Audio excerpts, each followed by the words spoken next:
Hello बच्चों, तो आज हम लोग सीखने वाले हैं रैखिक समीकरण का ग्राफीय हल। ठीक है, तो बच्चों रैखिक समीकरण दो चर वाले दिए हुए हैं और सबसे पहले मैं आपको बताऊं कि जब भी दो चर वाले समीकरण दिए हों तो आप सबसे पहले चेक करो कि जो हम ग्राफिक हल निकालेंगे वो कैसा बनेगा। क्या वो दोनों रेखाएं एक दूसरे को प्रतिच्छेद करेगी, या दोनों रेखाएं एक दूसरे के समानांतर होंगे, या दोनों रेखाएं एक दूसरे की समपाती होंगे। बात समझ रहे हो ना। तो बच्चों कोई भी जब इक्वेशन कोई दिया रहता है a1x plus b1y plus c1, मैं एक स्टैंडर्ड इक्वेशन लिख रहा हूं दो चर वाले समीकरण रैखिक समीकरण का। ठीक है, और इसमें यदि कंडीशन आपको ये मिल जाए कि a1 by a2 is not equal to b1 by b2, तो बच्चों दो रेखाएं एक दूसरे को क्या करती है, एक किसी कॉमन पॉइंट पे प्रतिच्छेद करती है। यदि बच्चों a1 बाय a2 बराबर b1 बाय b2 मिल जाए is not equal to c1 by c2, बच्चों वो दोनों रेखाएं एक दूसरे के समानांतर होती है। और यदि बच्चों a1 बाय a2 बराबर मिल रहे b1 बाय b2 और बराबर मिल जाए c1 बाय c2, तो बच्चों वो दोनों रेखाएं एक दूसरे की समपाती होती है। तो समपाती होती है तो देखो एक रेखा एक दूसरे पर है ना, बात समझ रहे हो ना। तो यहाँ पे भी आपके पास जो इक्वेशन दिया है, समीकरण दिया है x प्लस 2y माइनस 4 बराबर 0 और 2x प्लस 4y माइनस 12 बराबर 0, क्या इनका हल क्या होगा? ए प्रतिच्छेदी रेखाएं होंगी या समानांतर होंगे कि समपाती होंगे? तो चलो चेक करते हैं। तो बच्चों देखो यहाँ पे a1 1 है x का गुणांक, और यहाँ पे x का गुणांक 2 है तो 1/2। यहाँ पे y का गुणांक 2 है, y का गुणांक 4 है, यहाँ पे x तो है नहीं, कांस्टेंट है, तो -4 बटा -12। ठीक है ना, -4 बटा -12। तो देखो ये 1/2 होगा, ये भी कट जाएगा तो 1/2, ये माइनस माइनस गया तो 1/3 हो जाएगा। तो आप देख रहे हो कि ये दोनों बराबर है लेकिन ये इक्वल टू नहीं है। इसका मतलब ये जो दो रेखाएं हैं बच्चों वो क्या होंगी, समानांतर होंगे।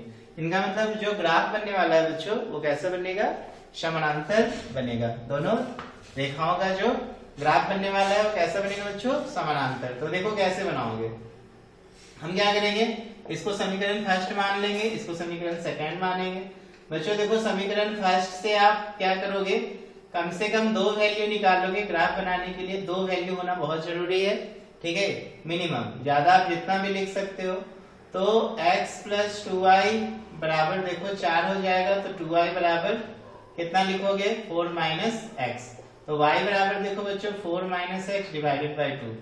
एक चीज और भी याद रखना, पिछला सवाल में मैंने ये चीज डिस्कस भी किया था, जब भी कोई दो चर वाले समीकरण देना तो आपको ये ध्यान देना है कि वो जो समीकरण है वो x अक्ष और y अक्ष को किस पॉइंट पे कट करेगा।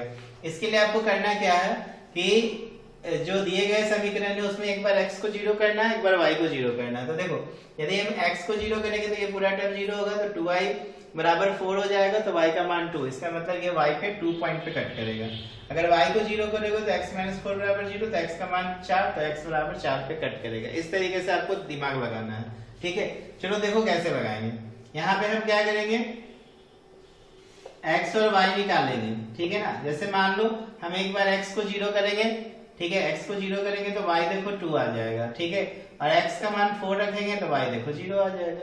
ये तो चाहिए आपको। ठीक है, इसी तरह आप समीकरण 2 से ले लो। समीकरण कितना से ले लो बच्चों, 2 से। तो 2 से में देखो कितना हो जाएगा, 2x प्लस 4y बराबर कितना, 12। तो 4y बराबर 12 माइनस 2x, और y बराबर जो हो जाएगा बच्चों वो 12 माइनस 2x बटा कितना, 4। यहाँ पे भी आप देखोगे तो आप कम से कम दो वैल्यू निकालोगे x और y का। फिर से देखो x का मान हम 0 लिखेंगे तो y का मान हमें कितना मिल जाएगा, 3, और x का मान 6 लिखेंगे तो देखो 6 दूना 12, y का मान 0। अब देखो ग्राफ बनाने में आपको कितना आसानी हो जाएगा। ठीक है, आपको एग्जैक्ट पता चल जाएगा ना किस पॉइंट पे ये ग्राफ जो एक दूसरे को प्रतिच्छेद करेगा, कि एक दूसरे से समानांतर होगा कि समपाती होगा। देखो ये x है, ये x डैश अक्ष है, ये y है, y डैश अक्ष है, ये आपका मूल बिंदु दिया हुआ है। ठीक है, तो यहाँ पे हम कहाँ तक जाएंगे, वैल्यू 6 तक मैक्सिमम लिए हैं, तो चलो 6 तक लेंगे। 1 2 3 4 5 6, यहाँ पे आ जाएंगे तो 7। ये देखो 1 2 3 4, ये 5 हो गया, ये 6 हो गया, ये 7। ठीक है ना, निगेटिव में नहीं लिए तो निगेटिव में आप छोड़ भी सकते हो। देखो जैसे x का मान 0 तो y का मान 2, x 0 तो y 2। x4 तो y 0। देखो एक लाइन यहां से बन गया कि नहीं, इस तरीके से, ठीक है। एक लाइन जो है आप एकदम सीधा लाइन ड्रॉ करना, ठीक है। आप इसको ग्राफ पेपर पे बनाना कुछ एकदम इस तरीके से, क्लियर है ना, एकदम ग्राफ पेपर पे बनेगा ये। x0 y3 फिर ले लो, फिर देखो एक पॉइंट यहाँ पे आ गया, ठीक है, और दूसरा x6 y0। फिर देखो दूसरा लाइन कुछ इस तरह से बनेगा। तो ये दोनों लाइन एक दूसरे के क्या है, समानांतर है। तो ग्राफिक सॉल्यूशन में आपको यही चीज दिखाना है। तो सबसे पहले आपने चेक कर लो कि रेखाएं क्या होगी, समानांतर होगी कि संपाती होंगे कि प्रतिच्छेदी होगी, ठीक है। ऐसा कर लेने से क्या होता है ना कि ग्राफ आपका एग्जैक्ट जो होगा, एक तो पॉइंट पे बनेगा, सही बनेगा, बिल्कुल गलत होने की कोई पॉसिबिलिटी, संभावनाएं नहीं है, ठीक है। आप चाहो तो यहाँ पे लाइन का इक्वेशन लिख दो। जैसे पहला क्या था, x + 2y - 4 = 0, और दूसरा क्या था बच्चों, 2x + 4y - 12 = 0।